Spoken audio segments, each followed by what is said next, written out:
choosing a specific workflow, and mainly how I use my MPC. That's today's video. Let's get into it right here and right now. Yo, what's up? It's Analog Kitchen, and thank you for checking out yet another video. Now, if this is your first time here, don't hesitate to click subscribe. You'll be notified whenever I upload a new video, but that is when you click the bell icon as well. We are building a community, and I think that is cool. And I'd like to welcome my new patrons. Locte, Stefan Zitier, am I pronouncing that well? Sorry if I ruin it. And Mike Simmons. They are supporting me on patreon.com/analogkitchen, where I'm actually building a mixer. In terms of a hybrid between a club and a studio mixer, I think that there's something to gain. In terms of the sound quality as well, I think I can make a better mixer.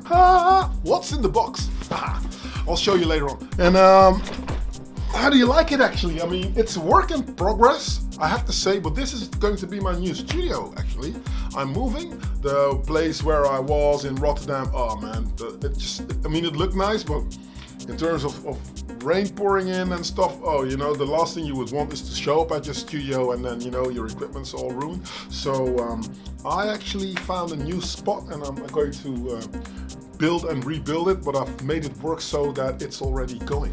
Now, a lot of you asked me, I would like to see a little bit more of specifics when you get into a workflow with, for instance, one of the pieces of gear that you're doing. Now, today I have chosen the MPC to show you guys how I set that up, the way I set up transitions, track information, how I just work that into an electronic live set.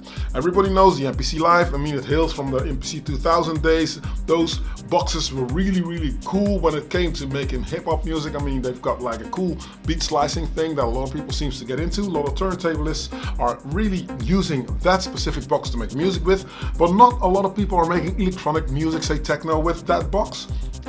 I think, especially since I'm coming from the hip-hop background, we're talking ages ago, Run DMC, Public Enemy, LL Cool J, Beastie Boys, Schoolie D, Kool Moe Dee, that era. So dinosaurs rule the earth, basically.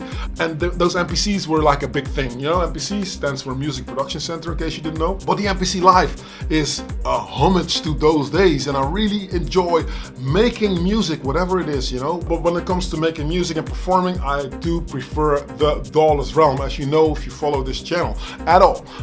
Which leads me to say, welcome all you new subscribers. You're really digging what's going on. It's an incentive for me to just keep pushing. We're going in the right direction. Don't hesitate to leave a comment in the section below if there's anything you think I missed, or there's anything you would like to know. Just let me know in the comment section below. Now let's head over to the live set, which I got set up over there, and let's see if we can get into that MPC workflow, especially. And I saw somebody else asking me, like, how do you change patterns instantly between the Octatrack and the MPC? I will touch on that as well. Let's go over there and let's make it work. And let's open up that box that Erica Synths has sent me. Yay!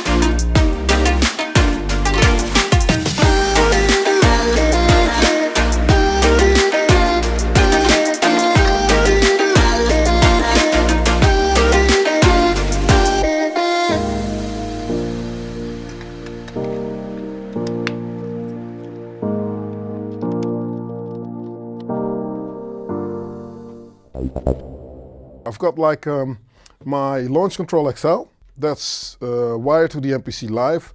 The MPC Live and the Octatrack, they work together. I'll show you how I set this up so that those two switch instantly, because that is a very important thing, that it's actually switching in time. Otherwise you'll make a program change. I'll get into that later. Okay, so we've got the Moog Mini Tower going into the Octatrack, Model D into the Octatrack, the Tetra also going into the Octatrack, the TB03. Now in terms of outputs, I didn't want to make it too complicated.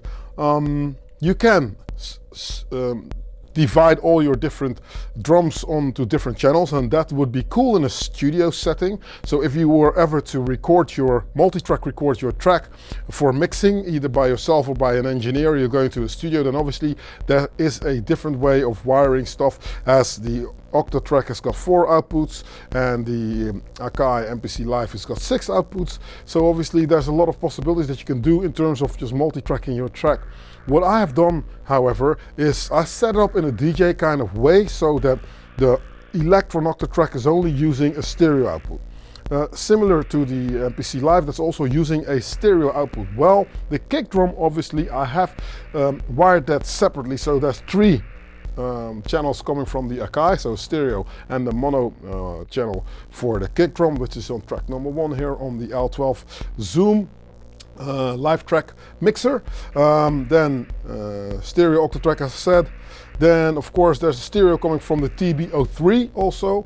That one goes, usually it's not wired up now, but it usually goes into the desk as well. The audio things, Micro Monster, similar, goes into the desk as well. And then the Tetra, the Model D and the Minitar, as I said, are going in through the 4 inputs of the Octatrack. So that's basically taking care of all those synthesizers. Those synthesizers don't have any effects on them.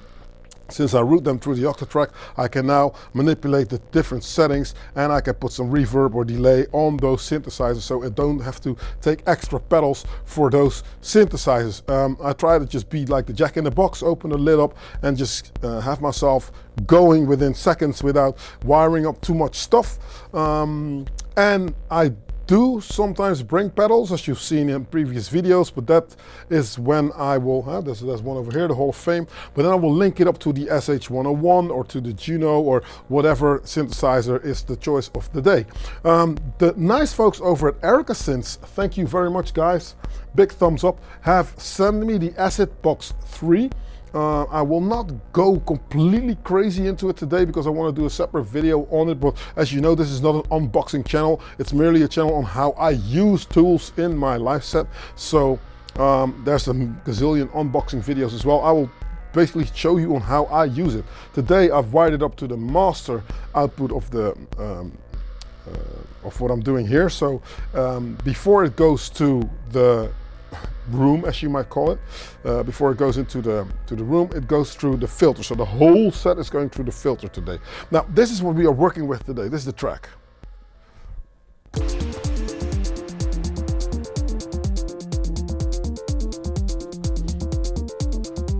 And what's actually happening is that on this track you can hear different things. I've got my drums going and I've got the Minitar going. I love the Minitar. Now what I will do, I will go into the MPC right here, is I've got like all my tracks set up separately. So I don't want to make one program and just stick all my drums on different paths, because you can do that, but I'd like to have control over all my different sounds. So what I've done on the MPC Live, I should say, is I made one channel per sound. So track number 1 is my kick. You can see that it's playing over here with the note repeat.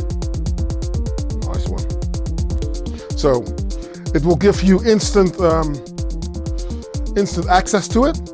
I'm not fiddling about with EQ, as I told you. I don't like to EQ my sounds. I just opt to go for sounds that are rich in transient, so I don't have to mix them. I just level that. So this is my kick. Then onwards there's a closed hi-hat over here.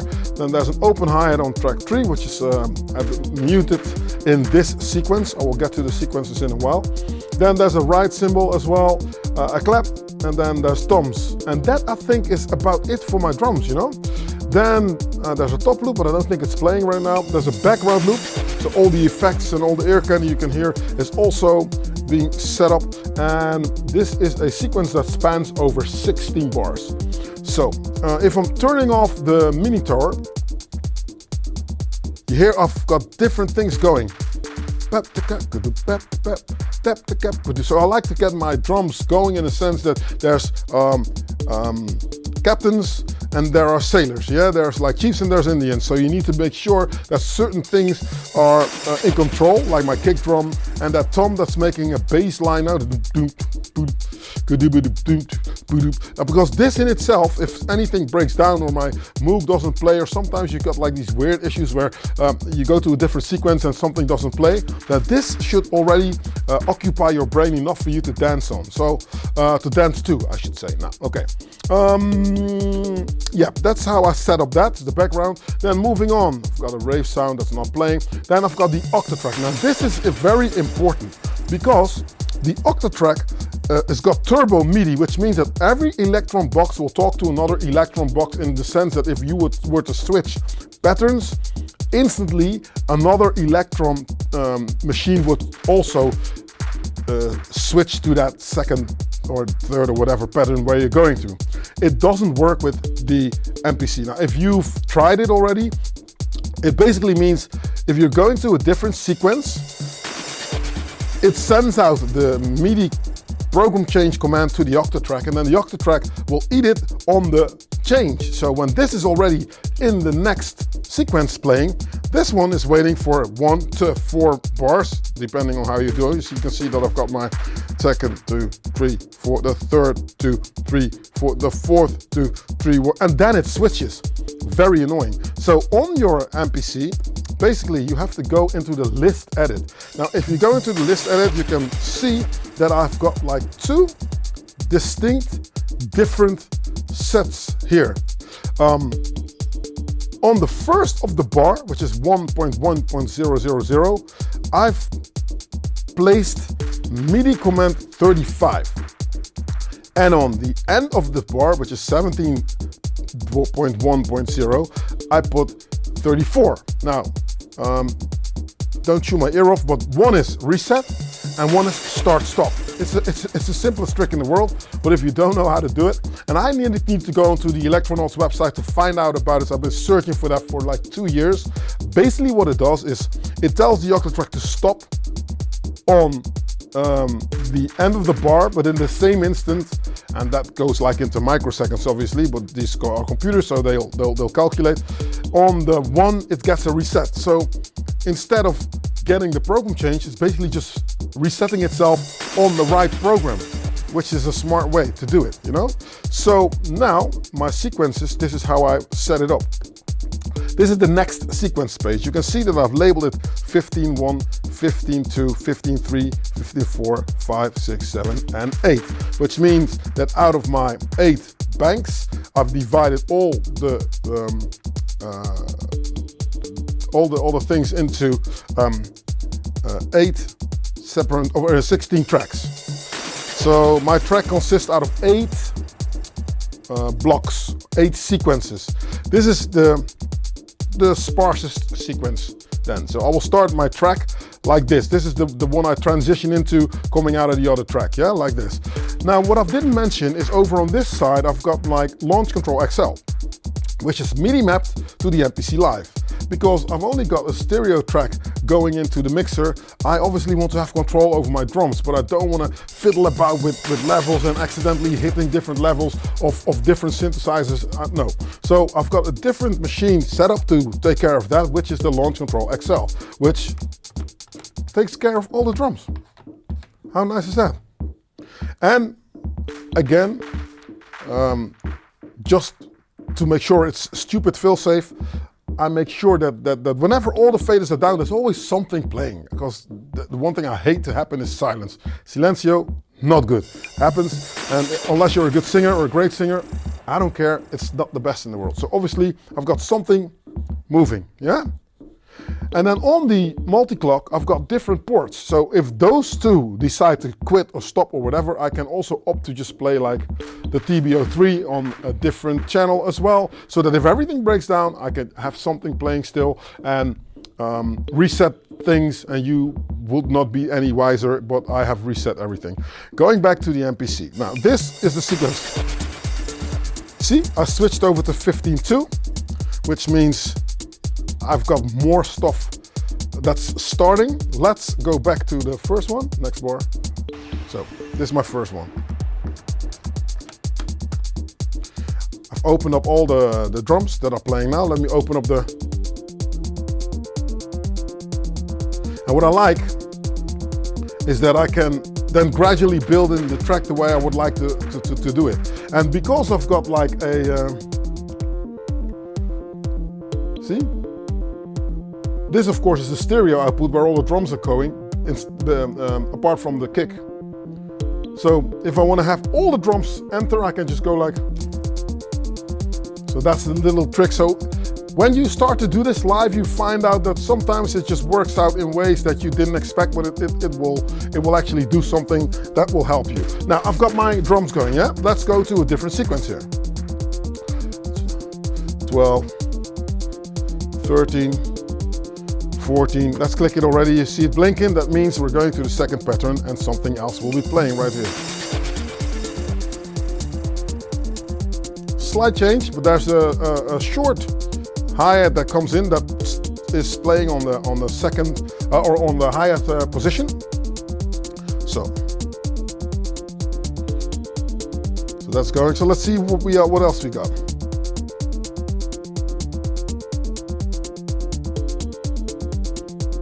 Okay, let's go to the third pattern. 1, 2, take out the kick. 1, 2, 3, and here we go. Now there's a clap coming, you know? Easy peasy. Of course, this is very boring, nothing's really happening, but when you're doing this live, you have to understand that you're playing with filters, you're playing with decays and everything, you're playing with your levels. Taking out kicks, and even when you got your filter going,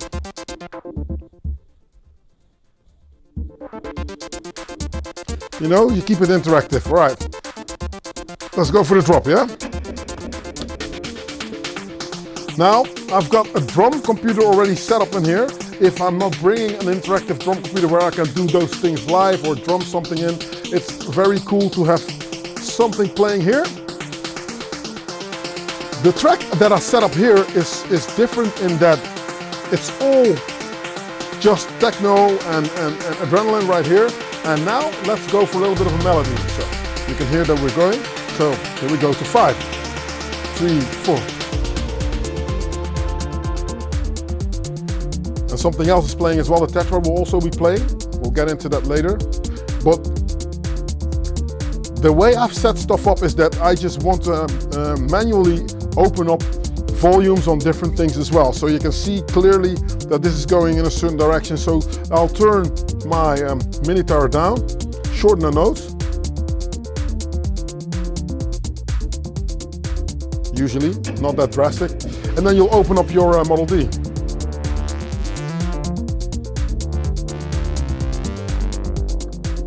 So now there's a bass line underneath that Minitar, and the whole techno sort of like sparse underground effect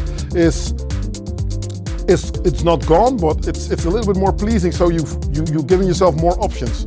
Now on the MPC Live, I'm not so much fiddling about with filters here and stuff because it's a menu diving situation. I don't like it. It's like, for me, I would like to see this as a guitar or another instrument. I don't want to fiddle about with diving into menus. Diving into menus is taking away from your performance. People are looking at you and you look like an idiot when you're standing there programming a computer. It's like going to an IT company and standing there and watching somebody program a computer. That's not happening. So, okay, so obviously I showed you the octatrack and the program changes that are happening between the two. What else have I got? I've got my Tetra on 11, on track 11, and on track 12 I've got my Model D, that's that. So obviously if I solo it,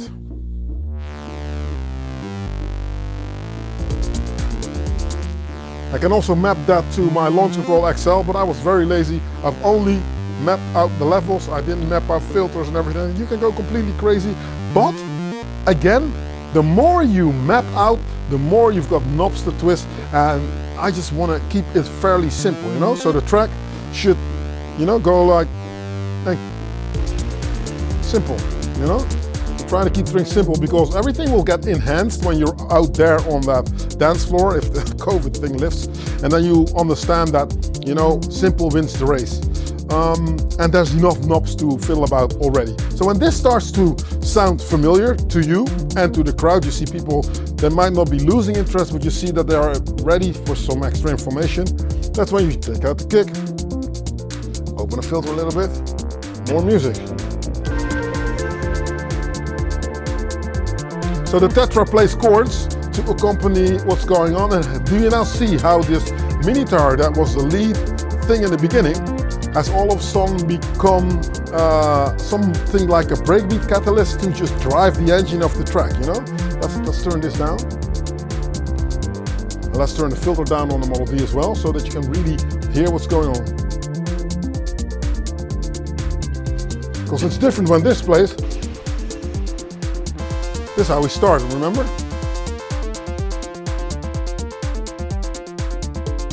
Now, when I want to transition into something else, let's turn this on. Turn this down again. And you need to really be careful when you introduce something. When you start to opening up levels and stuff, it's very ridiculous to overdo it. So you need to think like, okay, do I really need to go crazy on this, or do I just need to be a little bit more sparse? So my window that I'm always in is the next sequence window, because I can easily go to a different pattern here, or I can do it here, but if I've got sweaty fingers, you don't want to be working with a touch screen. And with this track, I've got like obviously a long sequence that spans over 16 bars, but I've got different tracks that span over different bars. So for instance, let's see if we can go to a different track.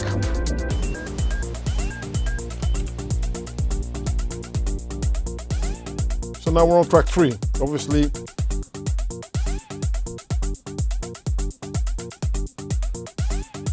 Yeah, take out the kick. And everything is set up again the same way, you know? Also, keep in mind that every new track has got a new drum program, because on the MPC, if you are using the same drum program, you change a drum within a program, everything gets changed throughout the whole track. So I've labeled everything just like stupidly, yeah? So let me just go into my next sequence window. You see here, this is track 3. So the bank B, obviously bank A, it's got like track 1.1 and then 2.1, so these are my first 2 tracks, obviously. Then bank B, you go 3, 4, bank C, it's got like 5 and 6, and so on and so forth. Track 7, track 8, double click it, you'll go into the alternate banks E, F, G and H, and then it will go 9, double click it, 9, 10, 11, 12, 13, 14, 15 and 16. Okay, but now we're on 3, which is over here. Yeah, I've turned down the kick. The thing though that maybe it's my mistake, but I don't like the fact that if I've turned down the kick, yeah? But if I go to a different sequence, now the kick is going to start playing. And this is something that I really, really hate. With the Octatrack, obviously, if you turn something off, it's off. Going to a different sequence, see, it's gone. This is what I like, but I think it might be something to do with my MIDI settings, but yeah, that's something you need to take into consideration. So whenever you switch something, also keep in mind, before you switch to the next sequence, don't turn off the kick in the last second, because it will remember that you've turned it down. So I've done that on drops, and then the track was supposed to play after a big wash of white noise and a drum roll, and then no kick, you know? So you need to take that into consideration. Now, there's a lot of things that this thing can do. You can argue like, Lucien, what the hell are you doing? There's so many possibilities with this machine, and I know there are, but for me to have something do a lot of something that can do a lot of possibilities, it doesn't necessarily mean that I need all those different things to work like that. You know, I'd like to keep it simple. Why do I use the Octatrack alongside the MPC Live? You might argue because they're pretty much the same things, but I hear a lot of people say, well, this thing, it's got beat slicing, it's got like different sort of like beat jitters and crazy starting points and loops and stuff, and I like the fact that it's a very versatile machine, whereas I use this more as playing sequences, so I don't have to worry about it. So this for me is easy. I can now worry about the different things that I need to worry about, filters here, levels here, filter down here, you know, and then next one, that's my hi-hat, you know, worry about the filter. We'll worry about the filter here. Take out the kick. go to the next one. Right, simple. And that's how I pretty much use the MPC. Hey, I hope you really enjoyed what I was trying to lay down. This is the way I work with my MPC Live. I work with different pieces of equipment. I've tested a lot of boxes over the last 2 to 3 years when I set up this whole analog kitchen sort of like live set.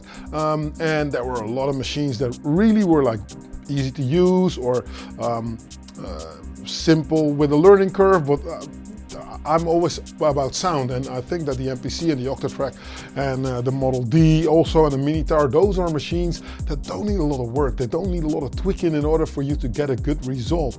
And I'd like to just place things together that will instantly work. The last thing you would want, and doesn't help your insecurity when you're up on stage and you're tweaking a lot of stuff. You don't want to be tweaking, because the fun part of performing is performing, you know what I mean? I'd like to say thank you to the good people over at Synths for sending me that Acidbox 3. That thing is staying in my set, you know, that's something I was looking for. And funny enough, there's a lot of mono filters, but not a lot of stereo filters, so guys, well done. I will do a thing on it, on how I use it into my live set. I need to just fiddle about with it, because I literally just opened the box today, so for me to say something intelligent about it is like, don't do it. Now, links to all the equipment is noted in the fold below, as well as if you would like to support the fact that I am going to build, together with my mate Dennis, aka Monopoly, I should say, Monopoly. I'm building my own mixer, because yeah, I'm not gonna diss any other mixer, but I do think that for live musicians, the way I set my sound up, there's a lot to gain. So I do think that I can make a better mixer than what's out there on the market today. It's either you bring a huge studio mixer or a smaller DJ mixer, but there's nothing in the middle. And for live musicians, you need to have a hybrid, I think. So I'm actually going to build one myself. That means that you can support that on my Patreon page, which is patreon.com/analogkitchen. I hope that this was helpful at all. As well as, yeah, I keep forgetting stuff, I do it every, but anyway. I guess I'll see you